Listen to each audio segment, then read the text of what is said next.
नमस्कार, live city देख रहे हैं आप। एक बड़ी खबर सामने आ रही है। आपको ज्ञात है कि किस तरह से मुकेश सहनी, जो कि विकासशील इंसान पार्टी के सुप्रीमो हैं, लगातार उत्तर प्रदेश की यात्रा पर हैं। उत्तर प्रदेश के अलग अलग जिलों में जा रहे हैं, निषाद समाज के लोगों को संकल्प भी दिला रहे हैं और कह रहे हैं कि 2027 तक अगर आरक्षण नहीं मिलता है निषाद समाज को तो वोट सत्तासीन पार्टी को बिल्कुल भी नहीं दिया जाएगा। और ऐसे में मुकेश सहनी आज रायबरेली पहुंचे थे। रायबरेली जाकर के मुकेश सहनी खूब गरमाए हैं। सीधे तौर पे कह रहे हैं कि अब समाज को न्याय दिलाने के लिए समाज का वकील खुद बनना पड़ेगा, खुद खड़ा रहना पड़ेगा, कोई दूसरा बाहर से आकर के देने वाला नहीं है। देखिए क्या कुछ कह रहे हैं और किस अंदाज में कह रहे हैं मुकेश सहनी। आपके ऊपर एक ठप्पा लगा हुआ है कि निषाद बिंद केवट मल्ला के गांव में जाओ, यहां पे जाओ, पैसा बांटो, यहां का वोट ले लो। और ये होते आया है। ये भले आज हमारा समाज थोड़ा समझदार जागरूक हो गया है, लेकिन पूर्व में ऐसा ही होता था। चाहे वो पैसे के दम पर आपने वोट दिया या भावना में बहकर आपने वोट दिया है, कभी भी आप अपने बच्चे के भविष्य के बारे में सोच के आपने वोट नहीं दिया है। और एक दो बार दिया भी है तो जो लोग वो वोट को बेच दिया है, जिसके कारण आज ये समस्या खड़ा है साथियों। और हमारी लड़ाई दिल्ली के सरकार से है, और दिल्ली के सरकार से मैं अकेले बिहार का निषाद लड़ाई लड़कर जीत नहीं सकता है। हम हमेशा मानते हैं कि उत्तर प्रदेश के निषाद जो है वो हमारा बड़ा भाई है, बहुत बड़ा प्रदेश है। उत्तर प्रदेश के रास्ते से दिल्ली का दरवाजा खुलता है साथियों। और जब हम बिहार से निकलेंगे दिल्ली पे चढ़ाई करने के लिए, तो मुझे पूरा विश्वास है कि हमको पहुंचने में शायद 24 घंटा लगेगा, लेकिन आपको दिल्ली में पहुंचने में 2-4 घंटा, 6 घंटा, 10 घंटा लगेगा दिल्ली पे चढ़ाई करने के लिए। और जब तक हम यूपी, बिहार, झारखंड के निषाद समाज एक नहीं होंगे, तब तक दिल्ली वाला डरने वाला नहीं है साथियों। इसलिए मैं आज आपको आपके पैर पे खड़ा करने के लिए आया हूं, और भविष्य में जो हम लड़ाई लड़ेंगे उसके लिए आपको जागरूक करने के लिए आया हूं साथियों। तो इसके लिए मैं संकल्प यात्रा लेके आया हूं, और संकल्प यात्रा यह है कि सबसे पहले अगर युद्ध के मैदान में अगर लड़ाई लड़ने के लिए अगर खड़ा है, तो सबसे पहले आपको दुश्मन को पहचानना पड़ेगा। बगैर दुश्मन को पहचाने हुए आप कोई भी लड़ाई जीत नहीं सकते हैं साथियों। कोई भी लड़ाई जीत नहीं सकते हैं। आपके बगल में दुश्मन है, लेफ्ट में कि राइट में दुश्मन है, जब तक दुश्मन को नहीं पता करेंगे तो कैसे लड़िएगा। तो इसलिए साथियों आपको अपना दुश्मन को पहचानना है। दुश्मन हमारा कौन है? दुश्मन हमारा जो दिल्ली में बैठा है, दिल्ली सरकार में है, जो हमारा फाइल को दबा के रखा है, वो हमारा बच्चे का भविष्य का दुश्मन है साथियों। जो लखनऊ में जो कुर्सी पे बैठा है, वो हमारा दुश्मन है साथियों। हमें योगी मोदी से हमारा कोई लड़ाई नहीं है। हमारे किसी व्यक्ति से हमारा कोई लड़ाई कभी नहीं था, ना कभी होगा। हमारी लड़ाई विचार से है, हमारी लड़ाई सरकार से है।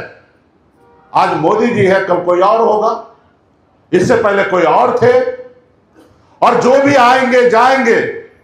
दिल्ली का कुर्सी किसी का जागीर नहीं है, या लखनऊ का कुर्सी किसी का जागीर नहीं है। लोग आते जाते रहेंगे, लेकिन जब भी उस कुर्सी पे लोग होगा और आपका काम नहीं हो रहा है, तो दुश्मन वो है साथियों। और इसलिए उस दुश्मन से लड़ने के लिए आपको संकल्प लेना पड़ेगा कि आप ये नहीं कि आप लड़ाई लड़ने के लिए ठाने हैं और जब समय आएगा घर में दुबक के बैठ जाइएगा। ये नहीं कि लड़ाई लड़ने के लिए मन को बनाए हैं और कोई 500-1000 रुपया दे दे तो आप अपना मन को बदल लीजिएगा, इसमें लड़ाई जीतिएगा नहीं। लड़ाई लड़ने का विचार है, लेकिन किसी एक नारा पे भावना में आकर आप उस नारा भावना के साथ चले जाइएगा। इसके लिए आपको संकल्प लेना पड़ेगा। किसको वोट देना नहीं देना आपका वोट है, आप मालिक है। आप दो ना दो, घर में बैठे रह जाओ, ये आप तय कर लो, ये बाद में तय करना। लेकिन एक चीज तय कर लो कि हमको दिल्ली में जो सरकार है मोदी जी, और लखनऊ में जिसका सरकार है योगी जी, हमको अगर आरक्षण नहीं देगा तो हम वोट नहीं देंगे। हाँ, आरक्षण दे दे, आरक्षण लागू कर दे, हम वोट देने के लिए तैयार है, हम तो जान भी देने के लिए तैयार है मोदी को, सिर्फ आरक्षण दे दे। आज आरक्षण मिल गया होता, आज आपके समाज में आपका बेटा कलेक्टर इंजीनियर होता, डॉक्टर होता, बड़े से बड़े पद पर होता, लेकिन आज आपका बच्चा मजदूर बनने के लिए मजबूर है। ठंड के समय में दिसंबर जनवरी में बहुत ठंड होता है, लोग रजाई से बाहर नहीं निकलते हैं, लेकिन उसी समय में आपके बिरादरी के लोग, भाई के लोग, वो पानी में उतर कर मछली मारता कि वो अपने परिवार को पेट भर सके, 2 वक्त का रोटी दे सके। साथियों, आज भी समाज में हमारे घर में बच्चा बीमार होता है तो उसके माँ बाप के पास पैसा अच्छा नहीं होता, प्राइवेट हॉस्पिटल में इलाज नहीं करा सकता, जिसके कारण वो बच्चा उस माँ के गोद में दम तोड़ देता है, हम उनको जिंदगी भी नहीं दे पाते हैं। लेकिन उसी जगह जिसके पास पैसा है, संसाधन है, वो अपने बच्चे को यहां दिलजिला से उठाकर दिल्ली, बंबई, विदेश तक भेजकर उनका इलाज कराता है, वो अपने बच्चे को जिंदगी देता है, और आप ऐसे अभावा माँ बाप हैं जो अपने बच्चे को जिंदगी नहीं दे पाते हैं। तो ये बदलाव कौन लाएगा? ये बदलाव आप ही को लाना पड़ेगा। आजादी का 80 साल बीत गया है, लेकिन आज तक किसी ने आपके लिए लड़ाई नहीं लड़ा, और आगे भी कोई नहीं लड़ाई लड़ेगा। लड़ाई जब भी अगर लड़ना है और जीत हासिल होगा, और आप या हम लड़ेंगे या हमारे आने वाला पीढ़ी लड़ेगा, तब जाके ये जीत होगा। साथियों, लोग तो चाहता है कि आपको गुलाम बना के रखे, मजदूर बना के रखे, तब ना वो आप पे शहंशाहगिरी करेगा। आप गरीब रहेंगे, कमजोर रहेंगे, गुलाम बन के रहेंगे, उनके खेत में काम करेंगे, तब तो उनको जी मालिक कहिएगा। लेकिन जिस रोज आपके पास पैसा आ जाएगा, संसाधन आ जाएगा, आप किसी को मालिक कहिएगा नहीं।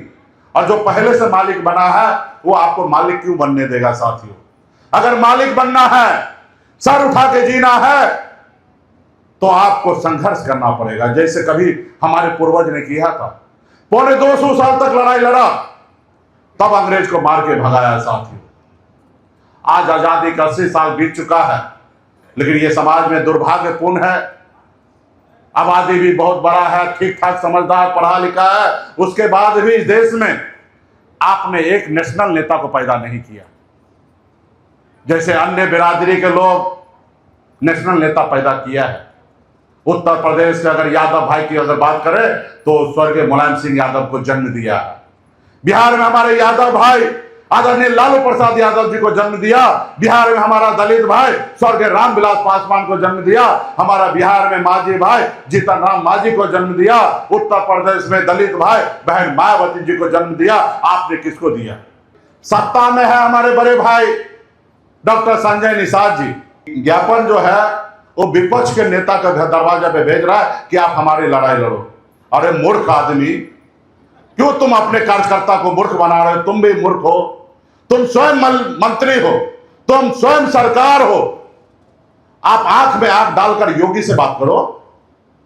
जब आप मोदी जी आते हैं तो झाड़ मुड़ी खाने के लिए लाइन में मत लग जाओ, आंख में आंख डाल के कहो कि मोदी जी आरक्षण दो। मुकेश सहनी से सीखो। 2022 में बिहार में एनडीए का मैं मंत्री था, उसके बाद भी मोदी पे उंगली उठाता था, योगी पे उंगली उठाता था, और मैंने उस समय में नहीं समझ में आता तो बोलो हम वीडियो भेज देते हैं। बड़े बड़े चैनल में एबीपी सब में चलता था, वीडियो जाकर देख लीजिए मुकेश सहनी कैसे लड़ता था।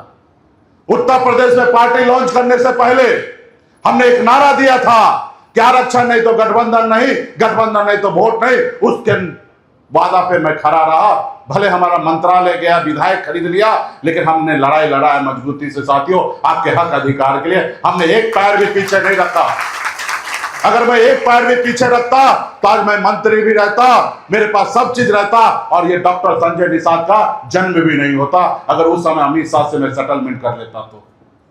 लेकिन मैंने बागी हुआ, और अमित शाह आप सब जानते हैं लोहा लोहा से ही कटता है। वो देखा कि मुकेश सहनी बागी है, मुकेश सहनी नुकसान देगा, तो इसी समाज में से डॉक्टर संजय को कंधे पे हाथ देकर उनको अपना गुलाम बना लिया, लोडर बना लिया, जिसके कारण हमारा थोड़ा मिशन पीछे चला गया। साथियों, आज आप मंत्री हो, कुछ दिन पहले रो रहा था मेरे बहू बेटी के साथ बलात्कार हो रहा, इज्जत लूटा जा रहा, कार्यकर्ता का झूठा मुकदमा दर्ज किया जा रहा है। मंत्री होकर रो रहे हो तो कुर्सी पे बैठे हो मलाई खाने के लिए, कुर्सी को लात मारो। जब आपको पता है कि आपके साथ ये हो रहा तो कुर्सी पे चिटके हो। अभी 4 दिन पहले वीडियो आया कि मेरा नेता विधायक मेरे पास नहीं आता है। काहे के लिए आएगा भाई? एक भी निषाद को टिकट दिए हो जो आएगा? सब तो मलबा लेके टिकट बांटे हो, तो खरीदा है तो तुम्हारे पास क्यों आएगा भाई? तुमसे ज्यादा पैसा योगी मोदी जी दे चुका है। आप जितना लिए उससे ज्यादा वो दे दिया, इसलिए उनके पास है। और उनको मालूम है अगले बार भी जाएंगे, बगैर मलबा लिए तो टिकट दोगे नहीं। तो काहे के लिए आपके बीच में आएगा भाई? पसीना बहाने के लिए क्यों आपकी लड़ाई लड़ेगा? तो इसलिए साथियों, ये डॉक्टर साहब है तो हमारा भाई, समाज के लोग। मैं आज भी कहता हूं कि जो भी गलती हुआ सब माफ कीजिए। अभी भी डॉक्टर साहब के पास समय है सुधरने का। बिहारी ये वो बीमारी बोलने की आवश्यकता नहीं है। हम आपको मदद करने के लिए आए हैं। हम उत्तर प्रदेश की धरती पर अभी पहला बार हमने धरती पर पैर रखा, उसी रोज हमने कहा कि डॉक्टर संजय निषाद हमारे बड़े भाई हैं। मैं डॉक्टर साहब से आग्रह करता हूं कि 6 महीने का समय देता हूं, योगी मोदी को बोलकर निषाद को आरक्षण दिला दीजिए। हम पूरा समर्थन आपको देके हम बिहार लौट जाएंगे। यदि आरक्षण नहीं दिलाते हैं तो 4.5 साल से तो मलाई खा ही रहे हैं, और 5-6 महीना खा लीजिए। और नहीं आरक्षण होता तो कुर्सी को लात मारिए और सत्ता को छोड़कर विपक्ष की ओर आइए। मैं अखिलेश जी से, राहुल गांधी से बात करके पिछली बार जितना सीट मिला उससे ज्यादा सीट दिलाऊंगा साथियों, उससे ज्यादा सीट दिलाऊंगा। आप विपक्ष की राजनीति कीजिए। सिर्फ कंडीशन यही है कि जितना भी सीट पाइएगा 90% निषाद को लड़ाइए, कश्यप को लड़ाइएगा, बिंद को लड़ाइएगा, केवट को लड़ाइएगा, निषाद समाज के सभी उपजाति को लड़ाइए। संसाधन हम देते हैं। आधा अपने कार्यकर्ता को लड़ाइए, आधा वीआईपी के कार्यकर्ता को लड़ाइए। भोजन भरी थाली पे ही लड़ाइए। आप ही यहां पे बड़ा भाई बनिए और मेरे साथ आइए। मैं पूरा ताकत से आपको मदद करूंगा। यदि अगर ऐसा निर्णय आप नहीं लेते हैं तो 6 महीने के बाद, 15 नवंबर के बाद, 2 नवंबर को 6 महीना पूरा होगा, लेकिन 15 नवंबर के बिहार में छठ पूजा के बाद फिर हम निर्णय लेंगे कि हमको उत्तर प्रदेश में क्या करना है। पहले डॉक्टर साहब निर्णय ले, उसके बाद हम निर्णय लेंगे। एक आईएएस बनना, आईपीएस बनना है तो 60 साल तक आप नौकरी कर सकते हैं, लेकिन नेता को 5 साल का मौका क्यों दिया? कि नेता अगर 5 साल में तानाशाह हो जाए, घमंडी हो जाए, 5 साल में जनता का काम ना करे तो उस नेता को लात मार के कुर्सी से उतार दो। वो पावर आपके पास दिया है। लेकिन आप कितना भी हो जाए, आपका काम हो ना हो, लेकिन आप भावना में बह जाते। एक नारा लग जाता है, सरकार बनाओ अधिकार पाओ, उस नारा के साथ चले जाते हैं। कभी जय श्री राम के नारा के साथ चले जाते हैं। अरे हमको किसी को बताना पड़ेगा? हम तो केवट महाराज के वंशज हैं। कभी हमारे पूर्वज तो भगवान श्री राम को पार लगाए हैं और आज हम मझधार में फंसे हैं। हमको जय श्री राम बोलने से हमको ये होगा? हमारे मन में आस्था विश्वास है। आपको सिर्फ काम कीजिए, आरक्षण दीजिए, तब हम मानेंगे, वरना कुछ नहीं हमारे सामने में चलेगा। हम हिंदू धर्म में है, हम भगवान को मानते, देवी देवता को मानते, वो अपने घर पे, लेकिन वोट के समय में हम किसी का कुछ नहीं मानेंगे साथियों। तब जाके बदलाव होगा। आप कल्पना कीजिए कि मंडल कमीशन लागू नहीं होता और ये लड़ाई लड़ने वाला ये बीजेपी के कोई लोग नहीं था। ये लोग गरीब, पिछड़ा, दलित, नीतीश कुमार, लालू प्रसाद यादव, शरद यादव, मुलायम सिंह यादव, रामविलास पासवान जी, ये लोगों ने लड़ाई लड़ा, जिसके कारण 27% ओबीसी आरक्षण मिला। आज अगर समाज में थोड़ा पढ़ा लिखा सरकारी नौकरी में है तो ये मंडल कमीशन का देन है साथियों। और इसके लिए ये लोग तो मंडल बना, कमंडल लेके निकल गया था विरोध करने के लिए साथियों। जैसे बाबा साहब का लड़ाई था SC ST, मंडल कमीशन का लड़ाई था मंडल कमीशन लागू कराना, उसी तरीके से मेरी जिंदगी का आखिरी इच्छा है कि जिनका जितना संख्या है उतना आरक्षण दे दो। बड़ा मछली को अलग रखो, मेजला मछली को अलग रखो, छोटा मछली को अलग रखो, ताकि कोई भी किसी के घर में खाना नहीं खा सके। तो हिस्सा सबका बराबरी करेंगे। अंग्रेज को भगाने के लिए सिर्फ महात्मा गांधी काफी नहीं था, पूरा देश के लोग एकजुट होकर खड़ा हुआ। क्या हिंदू, क्या मुसलमान, सभी बिरादरी के लोग, सभी धर्म के लोग लड़ाई लड़ा, तब अंग्रेज भागा। उसी तरीके से ये आरक्षण की लड़ाई लड़ने के लिए निषाद के सभी 17 जाति को मजबूती से लड़ना पड़ेगा। हम लड़ाई लड़ रहे हैं, हम जीतेंगे तो जो आज हमारा दुश्मन है ना, जो हमारा विरोध कर रहा है, उनका भी फायदा है। जो ये लड़ाई को देख रहा है उनका भी फायदा है, जो ये लड़ाई में योगदान दे रहा है उनका भी फायदा है। किसी एक नाम देखकर नहीं होगा, होगा तो पूरा निषाद का होगा साथियों। लड़ाई लड़ने से बिहार में होगा तो उत्तर प्रदेश में भी होगा, और उत्तर प्रदेश में होगा तो बिहार में भी होगा, क्योंकि निषाद जो है जहां पे भी होगा सब जगह होगा साथियों। तो क्या आप लोग लड़ाई लड़ने के लिए तैयार हैं? चुनाव के दौरान में कुछ पार्टी आएगा माल देने के लिए, पैसा देगा, चीजें देगा, ले लेना है, उसमें संकोच नहीं करना है, ले लेना है, लेकिन उनको वोट नहीं देना है, क्योंकि वो पैसा जो है ना वो आप ही का है, क्योंकि आपका मारा है पैसा, तब ना उसके पास मलबा आया है। और जब पैसा है तो उसमें आपका अधिकार है, ले लीजिए, लेकिन वो आपका बच्चे का भविष्य खरीदने के लिए आएगा, किसी के भावना में नहीं आना है।